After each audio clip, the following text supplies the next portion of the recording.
Hello students. So in today's session we are going to discuss about the dissolution of partnership firm. That what are the cases when firm is dissolved? What is the accounting treatment to be done at the time of dissolution of partnership firm? The preparation of realization account, capital account and cash or bank account, along with the journal entries you are required to do at the time of dissolution of partnership firm. So watch this video and then go through with the concepts of dissolution. Okay. देखो, dissolution of firm का मतलब होता है कि जब कोई भी firm cease to operate.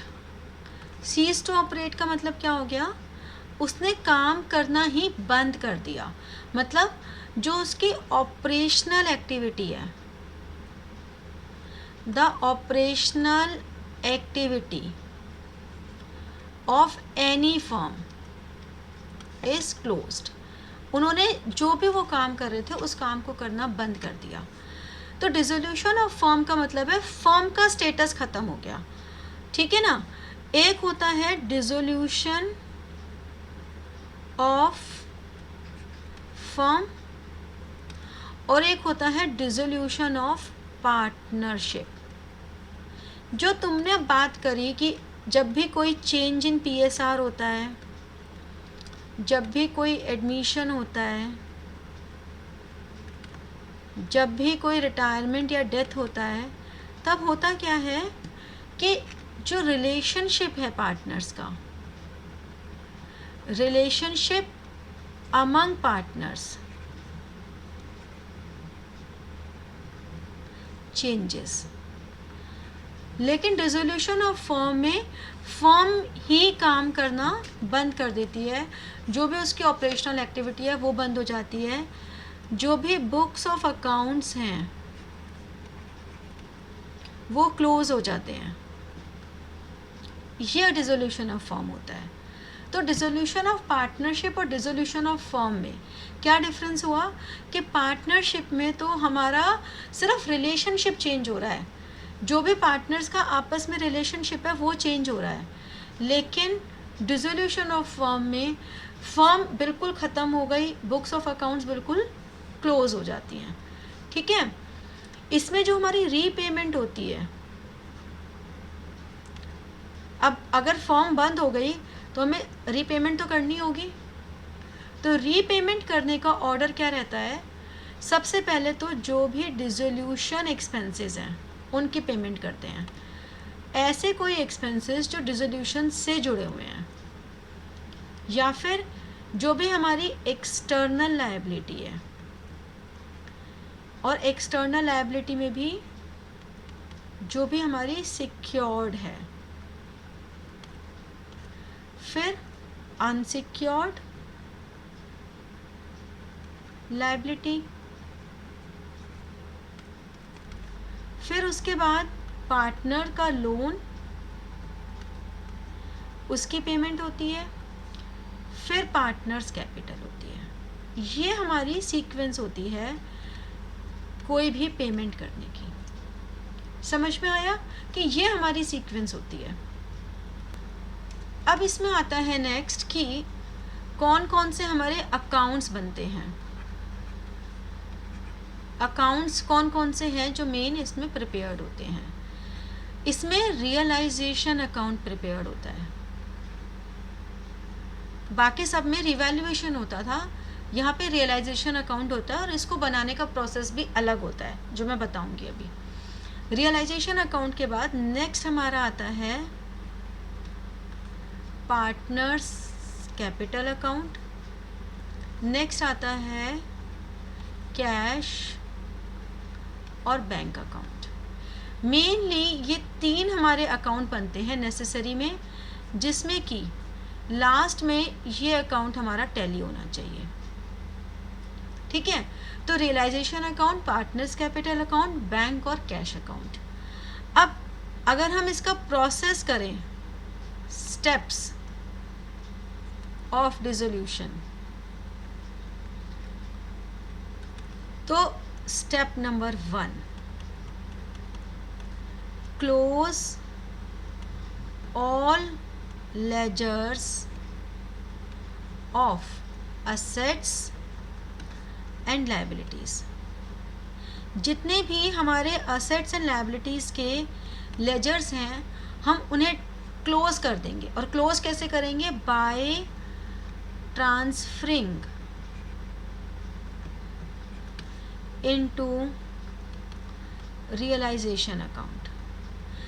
जितने भी हमारे असेट्स एंड लायबिलिटीज अकाउंट हैं उन्हें हम ट्रांसफ़र कर देंगे रियलाइजेशन अकाउंट में.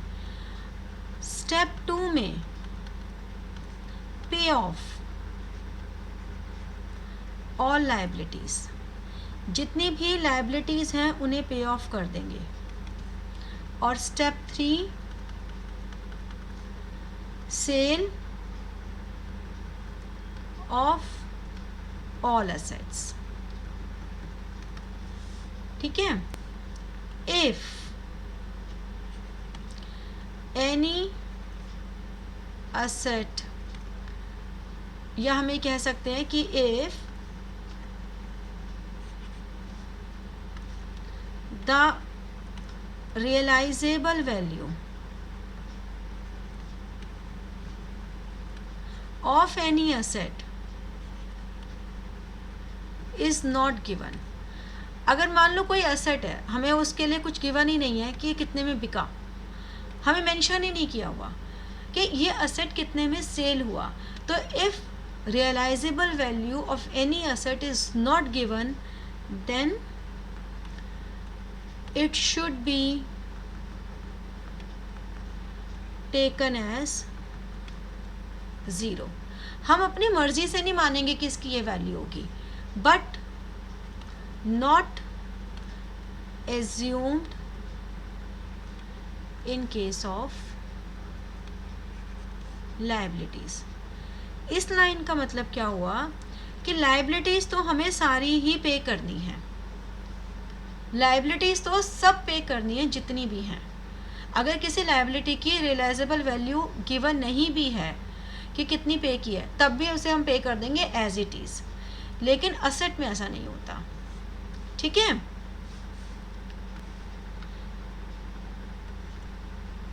Step 4, if any asset or liabilities taken over by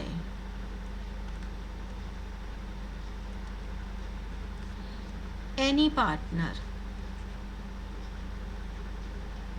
किसी पार्टनर ने अगर कोई भी एसेट या लायबिलिटी टेक ओवर कर ली, then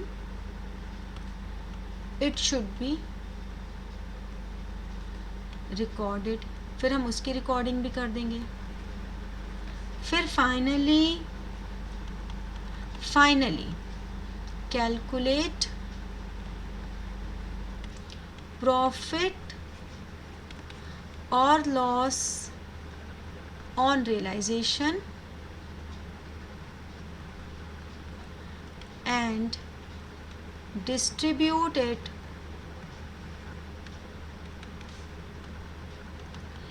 in profit sharing ratio. हम प्रॉफिट शेयरिंग रेशो में डिस्ट्रीब्यूट कर देंगे. फिर बात आती है आगे prepare capital account. Capital account जैसे हम बनाते हैं वैसे ही बनाएंगे. जर्नल रिजर्व को ट्रांसफ़र करना, रियलाइजेशन प्रॉफिट को ट्रांसफ़र करना, फंड्स को ट्रांसफ़र करना, सब एज इट इज़ करेंगे. But and transfer balancing figure into cash और बैंक अकाउंट. अब डिफरेंट पॉइंट क्या हो गया कि नॉर्मली हम लोग कैपिटल अकाउंट में बैलेंस शीट ही लिखते थे, बट बैलेंस शीट ही तो अब है ही नहीं क्योंकि फॉर्म तो क्लोज हो रही है. तो हम उसकी बैलेंसिंग फिगर को कैश या बैंक अकाउंट में लिख देंगे. ठीक है. स्टेप 7, प्रिपेयर कैश और बैंक अकाउंट।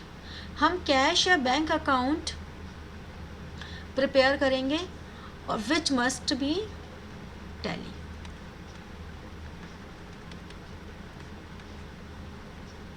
ठीक है, ये हो गया। ये हमारे टोटल 7 स्टेप्स हैं। इन 7 स्टेप्स में सबसे पहले आप ये रियलाइजेशन अकाउंट है इस रियलाइजेशन अकाउंट में सारे असेट्स एंड लायबिलिटीज़ ले आओगे। इस रियलाइजेशन अकाउंट में सारे असेट्स एंड लायबिलिटीज़ लाकर आप रख दोगे। फिर इनमें से इन सबको सेल कर दोगे, इन सबको पे ऑफ कर दोगे। किसी पार्टनर ने कोई ले लिया तो उस पार्टनर को दे दोगे, और उसके बाद इन पार्टनर के अकाउंट्स को बनाओगे। इसकी कोई भी बैलेंसिंग फिगर आएगी वो कैश में चली जाएगी, जो कि कैश अकाउंट लास्ट में आपका टैली होना चाहिए। आपका कैश अकाउंट में कोई बैलेंसिंग फिगर नहीं आनी चाहिए। समझ में आया कि हम किस तरह से स्टेप बाय स्टेप करेंगे। अब इन सारे स्टेप्स की एंट्री क्या होगी वो मैं बताती हूँ। देखो, for transferring all assets, assets का बैलेंस हमेशा क्या होता है?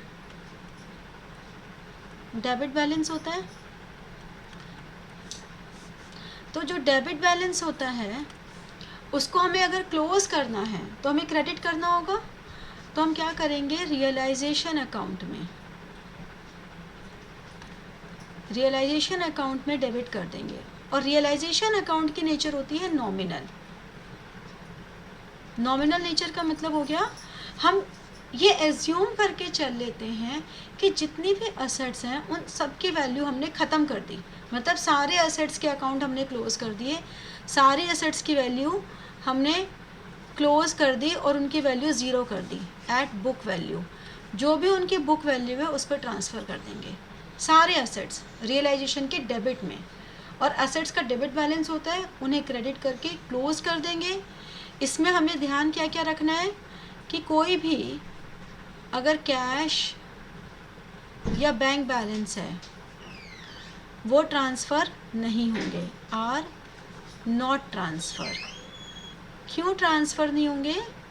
Because separate account, separate laser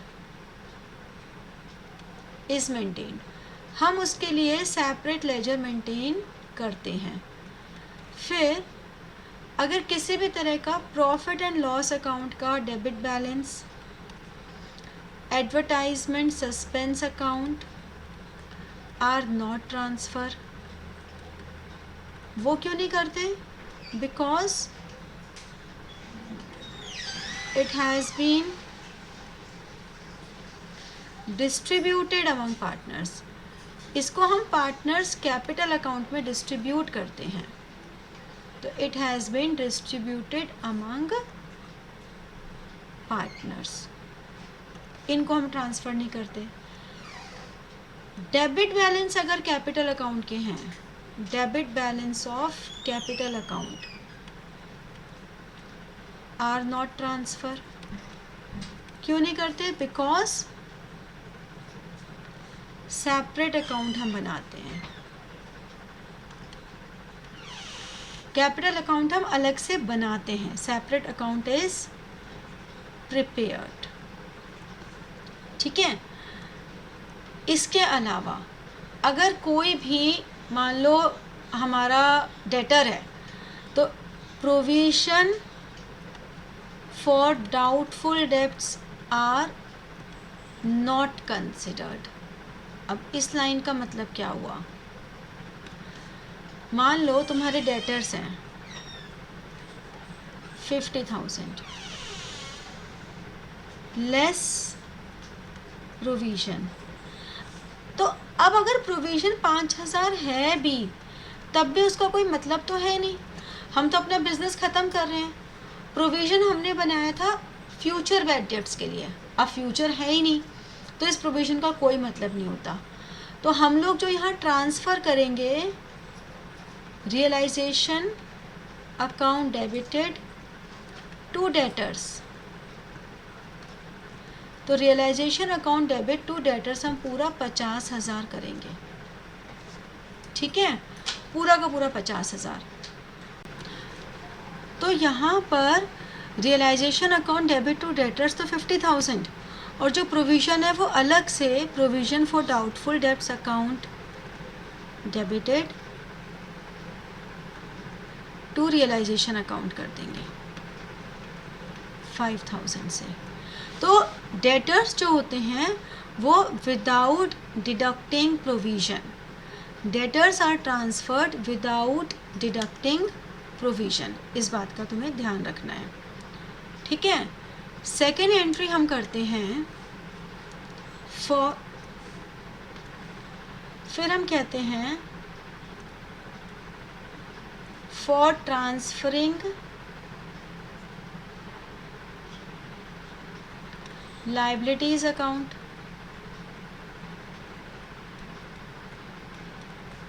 ये भी बुक वैल्यू पे ही जाएंगी। बुक वैल्यू का मतलब क्या हो गया, जो बैलेंस शीट में है। अब लाइबिलिटीज़ का हमेशा होता है क्रेडिट बैलेंस। अब अगर हमें इसके अकाउंट को क्लोज करना है तो लाइबिलिटीज़ अकाउंट डेबिट करना पड़ेगा। और ये ध्यान रखोगे, चाहे वो हमने ऊपर असेट्स किए थे और चाहे नीचे लाइबिलिटीज़, इंडिविजुअली करने हैं, मतलब सारी लाइबिलिटीज़ को या सारे एसेट्स को हमें अलग अलग ही लिखना है, एक साथ टोटल करके नहीं लिखना। तो हमने लिख दिया to realization account, liabilities account debited to realization account. अब इसमें हमें ध्यान रखने वाली क्या बातें हैं कि capital account, profit and loss का credit balance, general reserve account, ठीक है, current account, even current account तो यहाँ पे एसेट्स में भी, करंट अकाउंट ऑफ पार्टनर्स अगर उनका डेबिट बैलेंस है तो, और यहाँ पे अगर करंट अकाउंट ऑफ पार्टनर्स अगर उनका क्रेडिट बैलेंस है तो ये कभी भी ट्रांसफ़र नहीं होते। क्यों? क्योंकि इनको हम हमेशा पार्टनर्स में डिस्ट्रीब्यूट करते हैं, ठीक है, ये ध्यान रखना है। एक ईपीएफ है, सिंगल एक यही फंड है ईपीएफ, एम्प्लॉयज़ प्रोविडेंट फंड।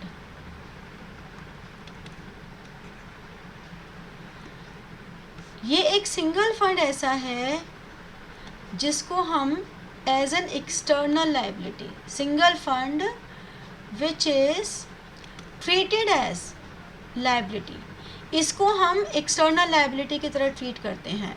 क्यों ऐसा करते हैं? क्योंकि ये हमारी होती है टुवर्ड्स एम्प्लॉयज़, एक एम्प्लॉयर की टुवर्ड्स एम्प्लॉय ये लाइबिलिटी होती है और ये उनको पे करनी ही करनी होती है। This is not appropriation of profits, ये अप्रोप्रिएशन ऑफ प्रॉफिट्स नहीं है, तो in any how it has to be paid. तो हम सारी लाइबिलिटीज़ ट्रांसफ़र करेंगे, लेकिन हम capital account, profit and loss, general reserve ये सब ट्रांसफ़र नहीं करेंगे। Next, partners loan is never transferred. Partners loan भी हम ट्रांसफ़र नहीं करेंगे। क्यों नहीं करेंगे? Because it is paid separately, इसको भी हम सेपरेटली पे करते हैं। कभी भी पार्टनर्स लोन ट्रांसफ़र नहीं होता, एकदम सेपरेटली से हम पे करते हैं, ठीक है। इन दो ट्रांजैक्शन से हमारा लायबिलिटी अकाउंट इधर क्लोज हो जाएगा, ये हमारा लायबिलिटी अकाउंट क्लोज हो गया, और जो ऊपर हमने बनाया था इसमें यहाँ पर हमारा असेट अकाउंट क्लोज हो गया। तो सबसे पहले तो आपको असेट एंड लायबिलिटी अकाउंट को क्लोज करना है, उसके बाद कुछ और करेंगे हम, उसके बाद इनकी पेमेंट करना स्टार्ट करेंगे। देखो, अब कुछ स्पेशल आइटम्स होती हैं, जैसे कि मान लो आपके करंट अकाउंट्स हैं, करंट अकाउंट आपके बैलेंस शीट में असेट साइड है। अगर वो असेट साइड है उसका मतलब उनका डेबिट बैलेंस है, तो हम उन्हें क्रेडिट करेंगे capital account debited to current account. इस तरह से हम उन्हें क्लोज कर देंगे। अगर करंट अकाउंट किसी भी पार्टनर का करंट अकाउंट का बैलेंस शीट में असेट साइड दिया हुआ है तो इसका मतलब उसका डेबिट बैलेंस है। अगर डेबिट बैलेंस है तो हम उसे क्रेडिट करके क्लोज कर देंगे। अगर किसी भी partner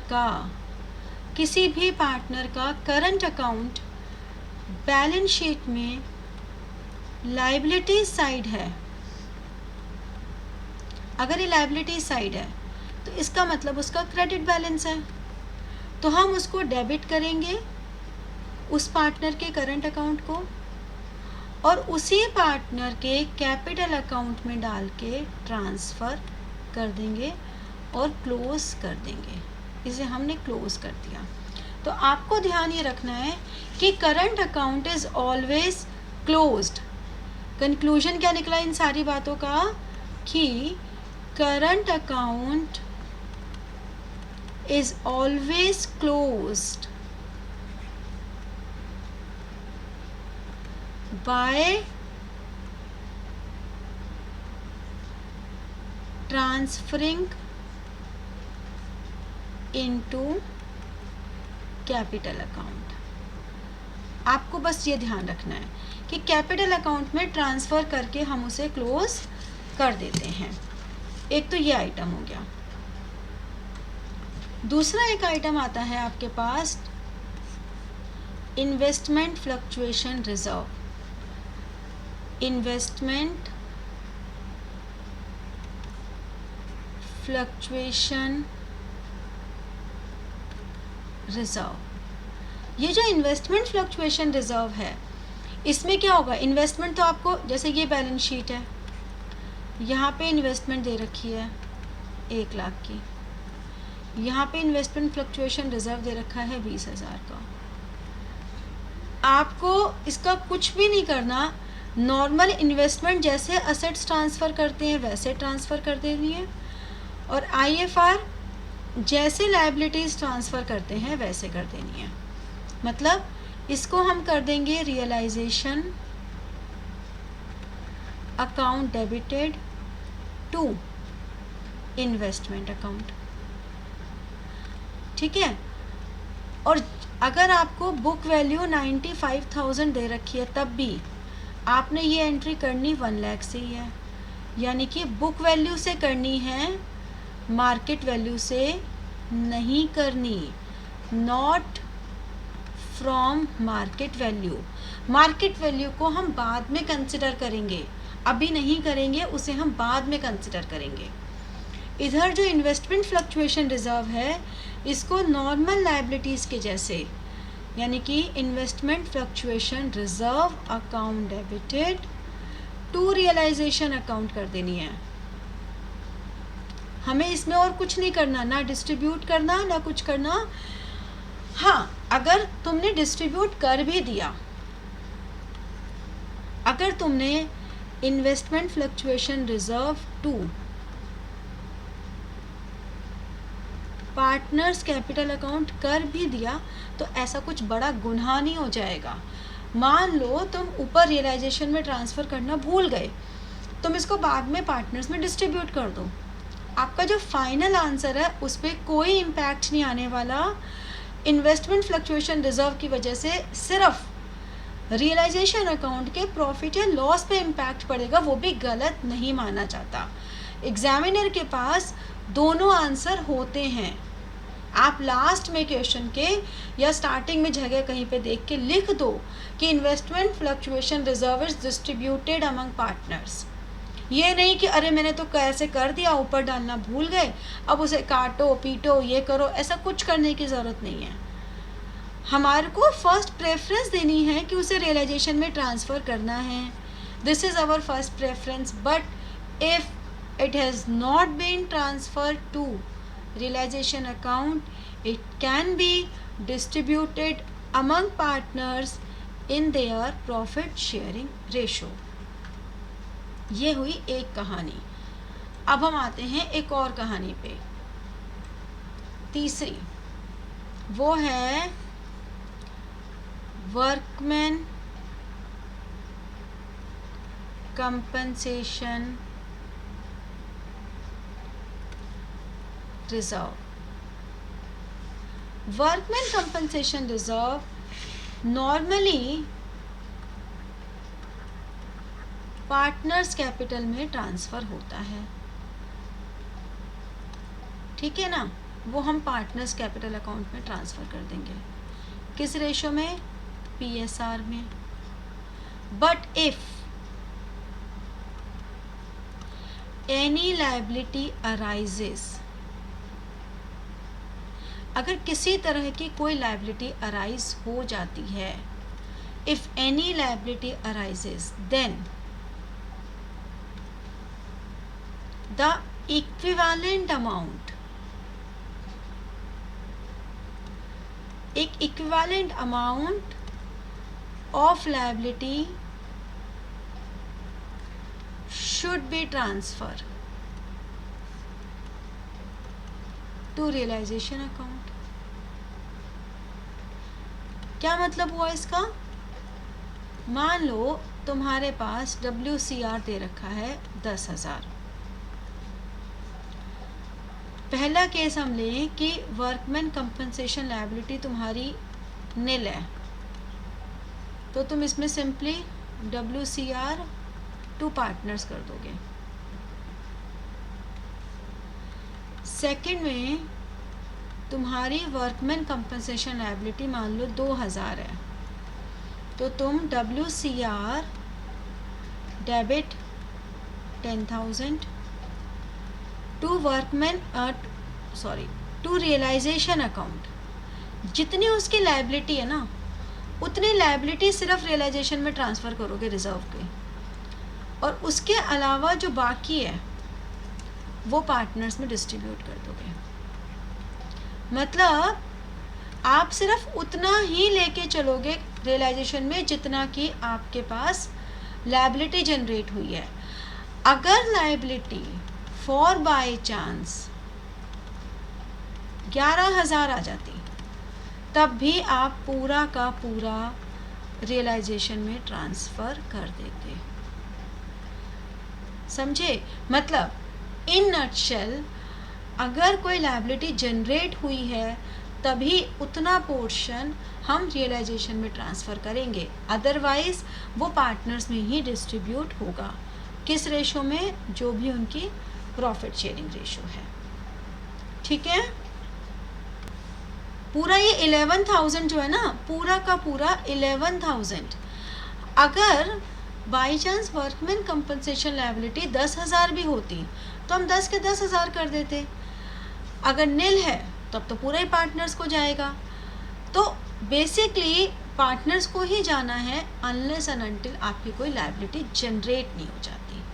okay, So students, I hope now you understand the concept of dissolution of firm. Now practice is in your hands. आपको ही प्रैक्टिस करनी है। The more you practice, the more you become efficient. So do practice, revise concepts, and in case of any doubt, you can put your any doubt in comment box and at the rajshreetutorials@gmail.com. So if you found this video useful, then you can subscribe our channel, you can like and share this video. Thank you so much.